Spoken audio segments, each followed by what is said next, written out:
I would like to stay up before starting anything. It is literally 25 degrees. I have my bedroom door closed. I also have my window closed so no noise comes in because my neighbours are outside. Please, if I actually die while filming this, give it a like. Give it a like. Maybe my death will mean something. So, let's talk about book tropes. I don't know about you, but I have favourite tropes, I have least favourite tropes, I have tropes that make me roll my eyes, I have tropes that make my soul ascend. And I want to kind of talk about that today. But instead of just doing a cute little, these are my favourite book tropes, these are my least favourite book tropes, we're going to be tier ranking book tropes. Because I thought that'd be fun and funky fresh. The other week on my Instagram, I put up 2 question polls where I basically asked, hey, what are your least favourite tropes? And hey, what are your favourite tropes? I have taken some of those suggestions along with all the tropes I could kind of think of off the top of my head and compiled them into one big old tier list that I am so excited to fiddle about and show you guys. For this list, I have 35 tropes and I have 5 tiers. My number 1 tier is I would die for this, simply because when I see this trope in something, I will either automatically buy it or automatically love it. There is simply no in between. After that, we have chef kiss, something that I love to see but doesn't, you know, fill me with the same kind of joy as something I would die for. Right in the middle, we have depends on the execution, which I think is kind of a given. There's some tropes where it really just depends on what they mean in the plot, how the writer has written them, and that whole shebang. I'm sure there's actually going to be a lot of these that I might end up putting in this middle category, because though I do really love some tropes, sometimes the execution can just be a little bit eh. Next we have the eye roll tier, which is basically I see this trope and I kind of just go eh. But that doesn't mean I'm not going to read the book, because maybe, just maybe, I will actually like it, so I can put the trope aside. And the last tier is burn it with fire, which basically means if this is happening in a book, I really probably won't want to read it, because I kind of really hate this trope. Not like the other girls, I'm looking at you. So, without any further ado, let's get into it, and let's rank some tropes. Woo! Alright, so we're gonna go in kind of no particular order, just kind of pulling up whichever ones I see. So, let's go. Let's start with the found family trope. So I had a lot of people saying that this was their favourite trope, and personally I kind of like it as well. I think it's pretty cute, so I think I'm gonna put it in chef kiss, because it's one of those things that just it makes my little heart smile, but it's not something that like I'm completely obsessed with, though I am rather a fan of it. Or am I obsessed with it? Can someone please tell me why my neighbours are always yelling whenever I'm filming something? Can someone please explain to me why this is happening? No idea. Also, can someone please tell me why every time I try to film a video I am basked in shadow? Why are my neighbours yelling? Oh my god. Anyways, moving on. The next trope we're gonna do is bad character gone good. So I have mixed feelings towards this. Now, we all love a good redemption arc. It's always nice, but for me it really depends on the execution. Sometimes I love a good redemption arc with a villain, especially if the villain's just morally grey and then they kind of realise that they were wrong the entire time. I enjoy that. However, whenever there's a villain and they just, you know, turn to the good side for like no particular reason, like without having like a whole epiphany, it just kind of leaves a sour taste in my mouth. So it really depends on the execution and how it fits in with the plot, because there are some villains where I just wish they would stay villains. You get me? There's nothing wrong with a villain. I love a good bad villain. So it depends, Okay, next. Let's do portal fantasy. So I don't tend to read portal fantasy a lot. I've read a couple of things about it. This was actually a suggested trope that someone put in as being their favourite, especially when the portal is like in one place only and it's less of a portal and more like a tear in the world. I mean, I guess I do like it. It is something that I do enjoy whenever I see it, so I think I might actually put it in chef kiss. I've never really thought too much about my feelings towards portal fantasy, but now in hindsight I actually do really like it whenever it comes up in books. Turns out I'm a portal fantasy fan. Nice. And next we have the elusive one bed trope. My friend Ella said this is her favourite trope, and I don't really know how I feel about it. It depends on the execution for me. I love a good one bed trope when someone really stubbornly decides they're going to sleep on the floor, and like they do the entire time, or like there's a swapping bed thing and they don't share it at all. I think that's really funny when that comes up. But whenever there's like a one bed moment and they're like, oh my god, there's only one bed, what are we gonna do? Like, dude, calm down. It's fine. It's chill. You're lying in a bed beside someone. It doesn't mean they're gonna eat you alive. You're sweet. So I think it depends on the execution. Whenever a character is like all, oh my god, I can't do this, I just think it's kind of really stupid. But whenever they kind of take it in their own stride, I do vibe with it.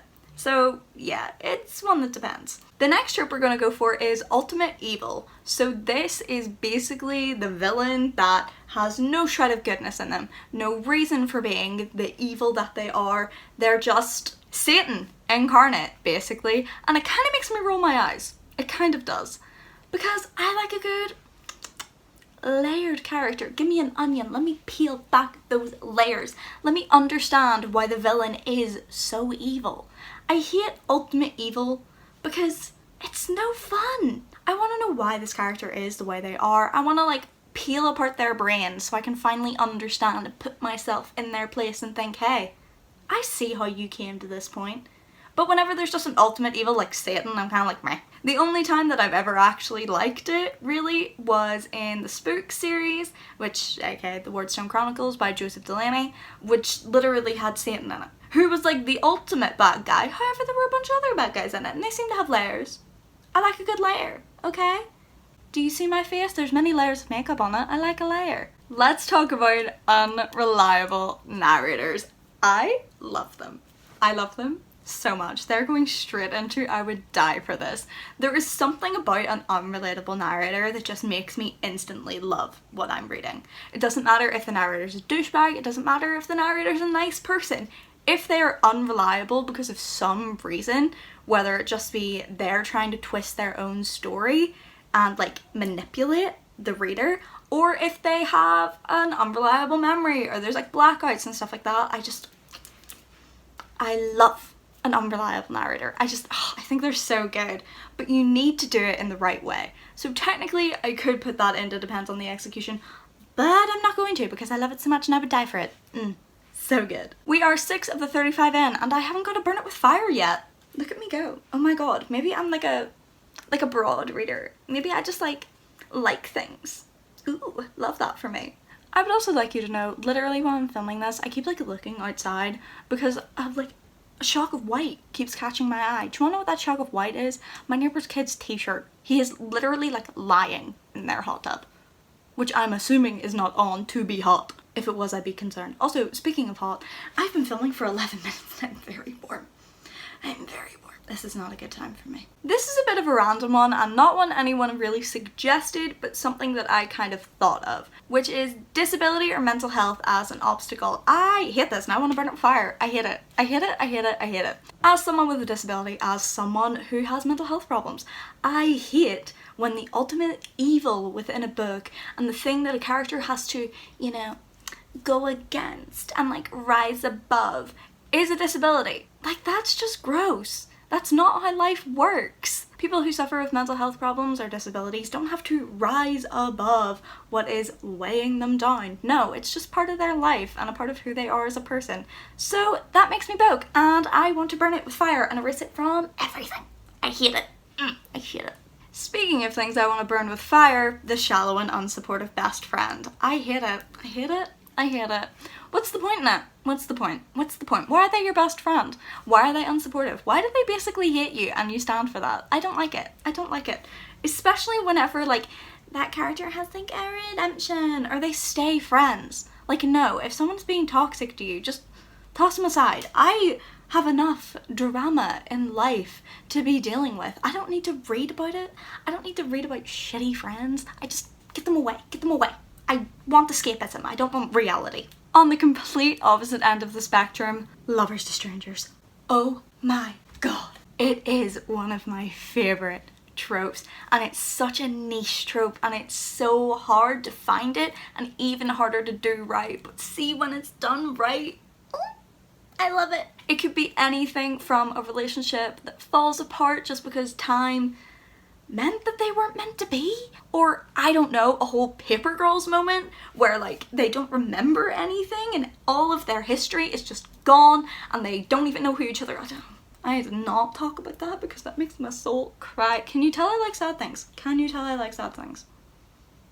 But yes, 100% I would die for that trope. It is amazing, beautiful, powerful, chef kiss. Oh, simply legendary. Speaking of tropes I would absolutely die for, survivor's guilt. See, if a book has survivor's guilt in it, I like automatically like will bump it up a star. I don't know what it is, but whenever a character is like actually dealing with like PTSD and like really ripping themselves apart because of something that happened in the past, I'm just obsessed with it. Like my favorite part of the whole ACOTAR series, which I don't even really like, was how Feyre literally had such bad survivor's guilt and PTSD over everything that happened to her.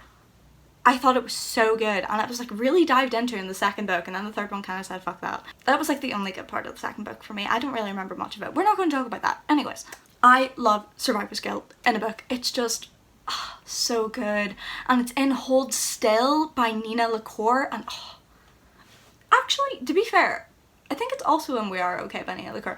Is Nina LaCour okay? She said survivor's guilt, and I said I love it, but honey, do you need to talk? Moving on, we are going to dead parent/parents, and that is instantly in eye roll. Sometimes it can be done right with a good reason behind it, but see when there's just like absentee parents that are just like dead for no reason, it kind of just melts me. It kind of just melts me. Like, we get it, you want a tragic backstory for your main character, but couldn't you give them something else? Couldn't you give them something else? You could give them a shitty parent. You don't necessarily need to kill them. Why are they always dead? Why are they always dead? Oh my god. Literally, why in every like urban fantasy are the parents dead? At least one of them, at all times, are dead. Someone explain this to me because I simply don't understand it, and makes me roll my eyes because it's kind of like, ugh. Could you just not be bothered writing in 2 extra characters or 1 extra character? Was that like too much effort for you? I'm curious. Please inform me. I've actually come to the realization I have 2 not like the other girls on this list somehow. Don't know how that happened. We're going to ignore that and simply move on. Let's talk about the quirky sidekick. I love a good quirky sidekick. Whenever I think about the quirky sidekick, and I'm going to keep saying it, quirky sidekick, because it's just a fun little thing to say, I always think about Leo from the Heroes of Olympus series because he's just... He's like the perfect embodiment of the quirky sidekick because he's completely aware that he's a sidekick and it makes him sad, but he's still quirky and he's still fun, and I would die for him. I just love a quirky sidekick. Sometimes they really do my head in whenever there's like no particular reason why there's a quirky sidekick, but if there's a good reason for them, then I love it. It makes me smile when I'm reading and we just have like this side character that's just like fun, or like a bubble of joy in like amidst of like a pile of shit.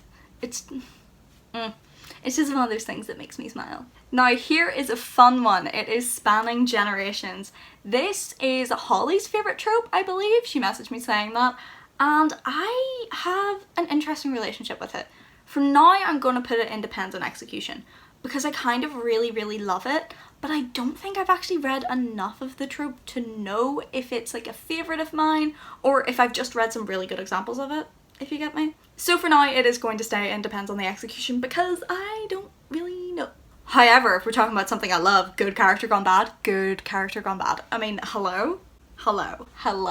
Good character gone bad is amazing, and it very rarely happens, which does my head in. But another, again, great example of it, the Percy Jackson series. Percy Jackson series just has every trope I love, I think. I think Rick Riordan just like picked my brain like when I was but an embryo and went, these would be amazing for this series. And you know what? I agree. It's iconic. It's amazing. Just, I love it. I love it. There's something way better about a good character going bad than like a bad character like with a redemption arc. You know what I mean? Maybe I just really like villains. I think I just really like villains. Wow, you're learning a lot about me today. Hope you enjoy. Let's talk about multiple points of view. It kind of makes me roll my eyes. A little bit. The only time that I have liked multiple points of view, again, Rick Royden. Why is it anything he writes I love?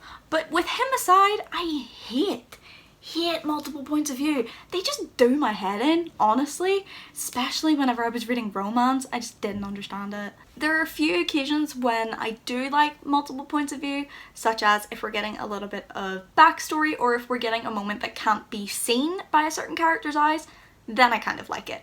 However, if it's just being used to explain another character's like actions, it kind of does my head in a little bit, because I'm like, why do we have to see it from their point of view? Why can't we just learn and discover who they are with these snippets of them?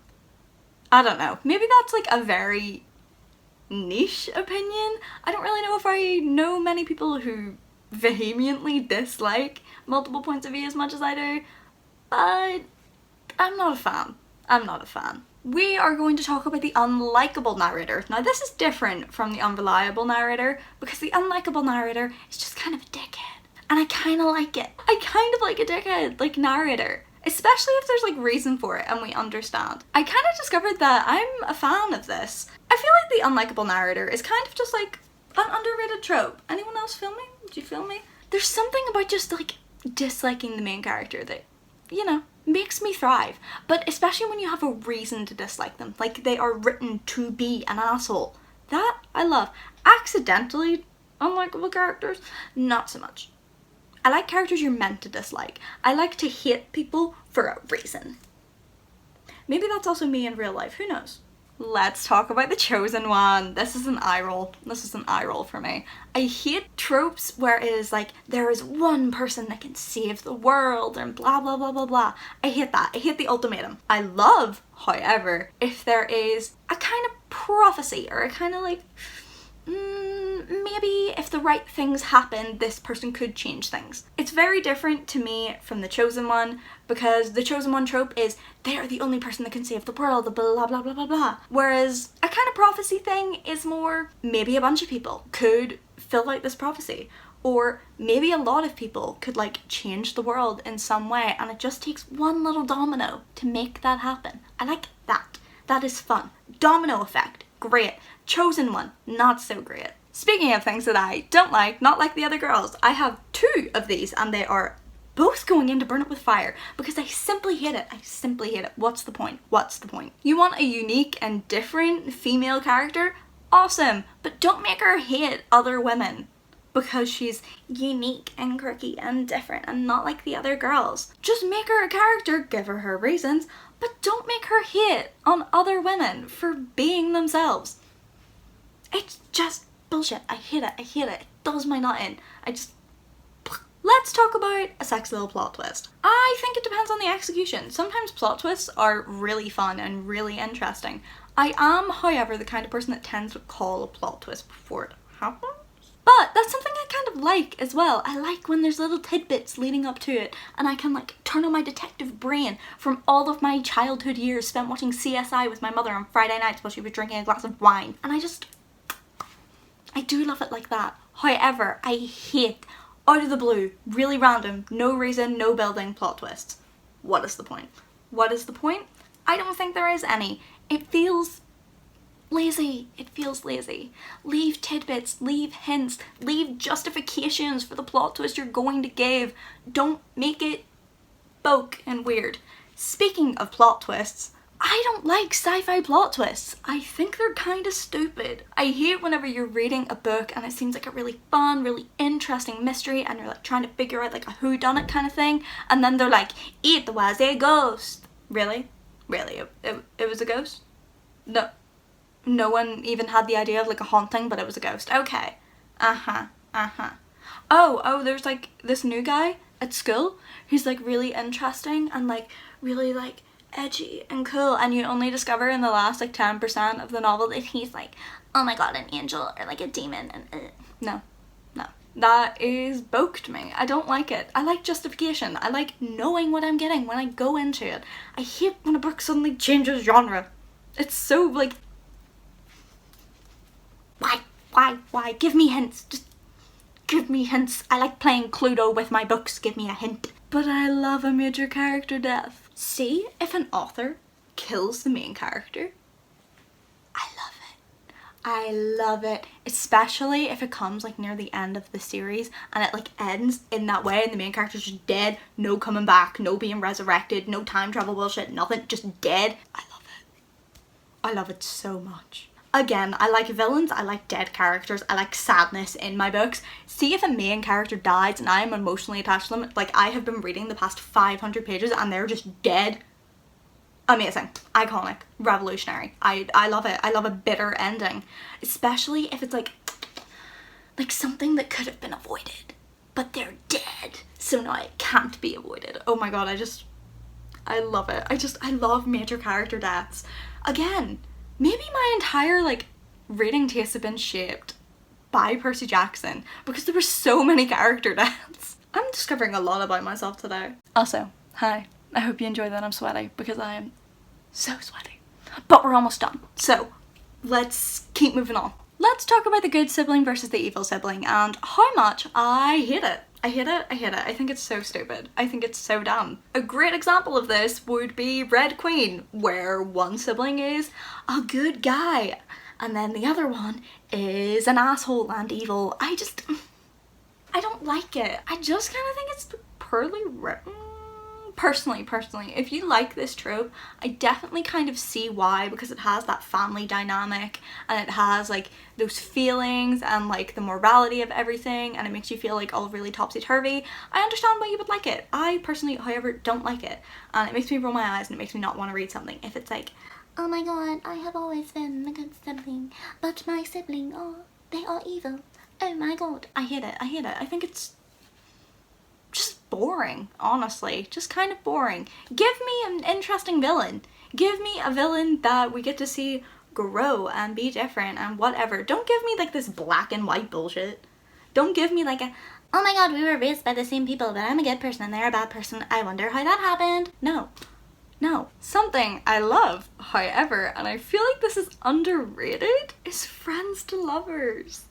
I love friends to lovers. I think it's really cute. Maybe this is just my little like soft soul talking who like romanticizes life, but see, whenever I'm reading a book and like two characters who literally are best friends and like are best friends for the majority of it and are just really close and would do anything for each other, slowly just like fall in love. Like it makes my soul ascend and I would die for it. It's so cute. How can you not love it? This was actually listed as someone's least favorite trope and it broke my heart because I love it so much. I just think it's so natural. It's so natural and so cute. I love when characters have like a backstory and they just like slowly grow together. It makes my soul smile. It makes my soul smile. Moving on. So here's an interesting one. Miscommunication. I don't hate it, but it needs to be justified in the right kind of way for me. It kind of does make me roll my eyes because, dude, you could literally just like talk like people and like figure out your shit and you'd be fine. But normally the characters don't for some reason. This is always in romance genres as well. They always just like don't talk. Like, why don't you talk? If you're going to be in a relationship with someone, communication is rather important. Do you not know that?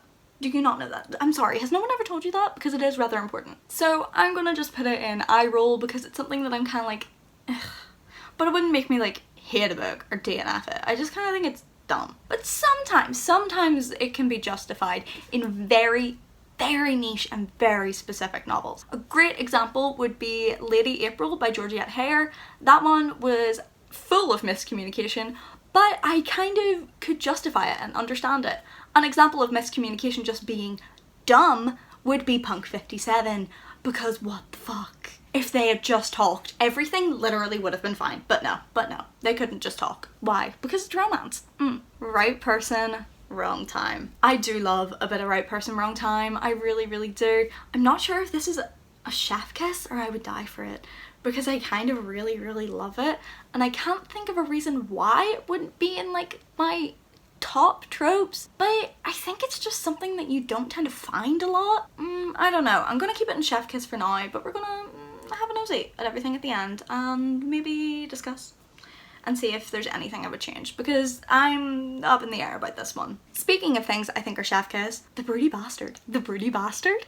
Oh my god. I don't know if anyone else calls it this, but it's like when one character is just really broody and kind of a dickhead all the time. I kind of really love it. You find it a lot in like fantasy romance, like YA fantasy, you find it a lot. They tend to be very broody and they tend to be a dickhead because they're broody, but I don't know, I like it. It's not like the most amazing thing in the world to me, but I'm a fan of it. I think it's fun, and whenever I read it, it always gives me a bit of a laugh because I'm like, why are you such a bellend?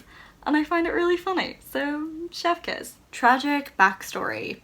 Kind of gives me an eye roll. Kind of gives me an eye roll, I'm not gonna lie. Sometimes it can be done really well. Sometimes it can be done so well. However, most of the time it's just, oh, woe is me. Oh, what a sad past I have. Ooh. See, whenever you do a tragic backstory, why do you have to completely shape the character by one event in their life? A lot of the time, you will find one of the most amazing things about people is that they survive. They deal with things somehow. Maybe they don't deal with it right, which is always a bit fun when there's a tragic backstory involved. But it's one of those things in life. People are full of tragedies, but that doesn't mean it weighs them down every single second of every single day. So I'm very up in the air about the tragic backstory. Very up in the air. I don't know. Maybe I do like it, maybe I don't. I don't know. What I do really, really love is a morally grey character. Amazing, amazing. I am obsessed with morally grey characters, like actually obsessed. I saw this thing, apparently it's a TikTok thing, where it's like morally grey is my favourite colour, and honestly that's me. I love morally grey characters. I love characters that toe the line. It's literally Deadpool. Deadpool is a great example of like a morally grey character because he's like an anti-hero. Like he's a hero, but at the same time you're like, are you? Are you? So morally grey, it just, I love it. I love when a character is doing things for the wrong reasons, or when a character like needs to grow throughout the novel because they are so morally grey. I don't know how to explain it. It's just so good. I feel like this is a really common favourite for people just because it's iconic. Things to burn with fire. Insta-love. I hate it. I hate it. I hate insta-love. I think it's so stupid and so dumb and I don't like it. I love slow burn. I'm a slow burn person, so whenever there's insta-love it kind of makes me want to throw myself out a window. Instant attraction I can understand, but insta-love, we need to leave that behind in like 2010, please. You know what else we can leave behind in 2010? Love triangles. Love triangles. Why were they such a thing? Why were they such a thing? I find them so stupid. I understand if a character has a split attraction to two different people and is like warring with themselves over that, but I don't understand how the other two people could like them as well. Like, how does this work? Also, it's not a triangle, it's a love V. It's a love V. Do you want to know what the true love triangle should be? Polyamory. Everybody likes each other. That'd be great. That'd be great. See if love triangles like transitioned into being like, this person likes these two people, but these two people also like each other, but they also like that person. That'd be so good. That'd be so good. But no, it's always like, oh my god, she's not like the other girls and two guys are in love with her and she's in love with them. I hate it. It's burn it. This is an interesting one. Small town big secrets. It really depends on the execution. If you've never read something which is small town big secrets, it's basically exactly as it sounds. It is when a small town is harbouring some dastardly past, if you will, or some massive secret. The Midwich Cuckoos was interesting for this because the village of Midwich just acted like these little alien children weren't there and tried to pass them off as normal, and that was fun.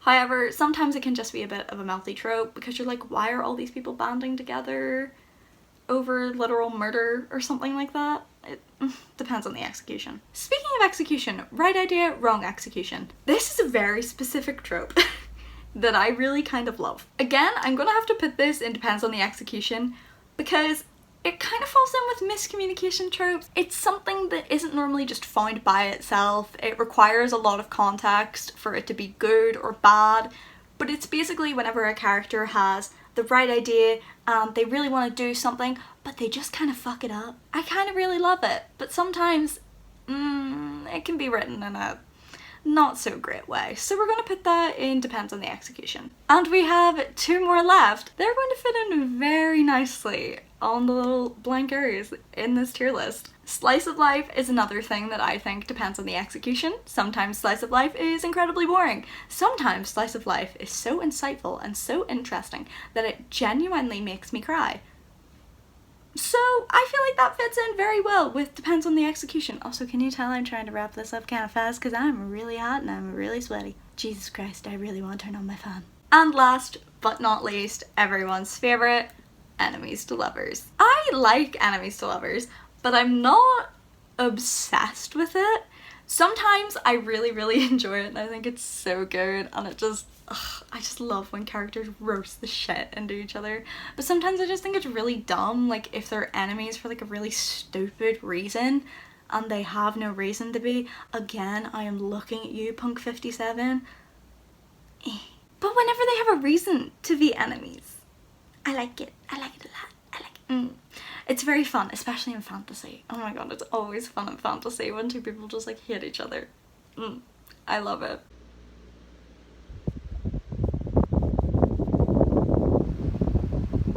It's so hot. And that, my loves, is it. So in the list of tropes that I would simply die for, we have the unreliable narrator, lovers to strangers, survivor's guilt, good character gone bad, main character death, friends to lovers, and the morally grey character. I feel like if I found a book that kind of had a little bit of all those, it would genuinely immediately be a favourite. But when I find a book that even has one of those things, I automatically kind of just really love it.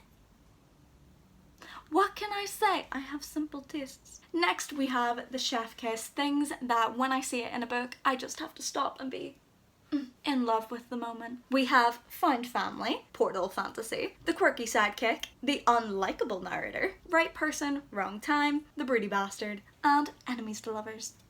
Those kind of all fit in. You could literally find those all in like a single fantasy book. Deadass, you could find those all in a fantasy book. I'd read that. Right in the middle of the tier list, we have depends on execution. So we have the bad character gone good, the one bed trope, spanning generations, plot twist, small town big secrets, right idea wrong execution, and slice of life. Why am I dancing while I'm saying this? Because it's very warm and this is my way of fanning myself. Love this for me. I'm so happy I'm not one of those people that actually has a massive light to shine on me, because if I did, I'd be a puddle right now. Next we have the eye roll, which are things that simply make me roll my eyes and kind of scoff whenever I see them. We have the sci-fi twist, the dead parents / parent, ultimate evil, multiple points of views, the chosen one, miscommunication, and the tragic backstory. Again, that kind of all works in with a fantasy novel. I think you could like literally just like take my tiers and like write a book off of them, and like I think I'd read them. You know, just to see. And I would say last but not least, but these are last because they are certainly the least. We have Burn It With Fire, disability and mental health as an obstacle, the shallow and unsupportive best friend, not like the other girls, ×2, because that's how much I dislike it, the good sibling versus the evil sibling, insta-love, and the love triangle. All of these tropes, toss them out, burn them with fire. I will happily coat them in gasoline and throw them into the abyss. I do not want them anywhere near me. And whenever they come up in a book, I simply kind of want to throw it at the wall. And to be fair, I have been known to throw books at the wall. So don't tempt me. And that is it. That is every book trope I could think of ranked. If you enjoyed this video, please drop it a like, because I literally almost died from sweat.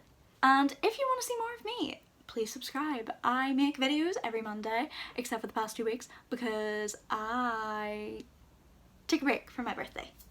I'm now 22. Hi. If you agreed with any of my rankings, or if you vehemently disagreed with them, drop me a comment. Let's have a chat about them. You probably won't change my mind, but maybe you just might. Also, if you want to rank these tropes as well, I will drop down a link to the tier list I made, because I'm pretty sure it's public.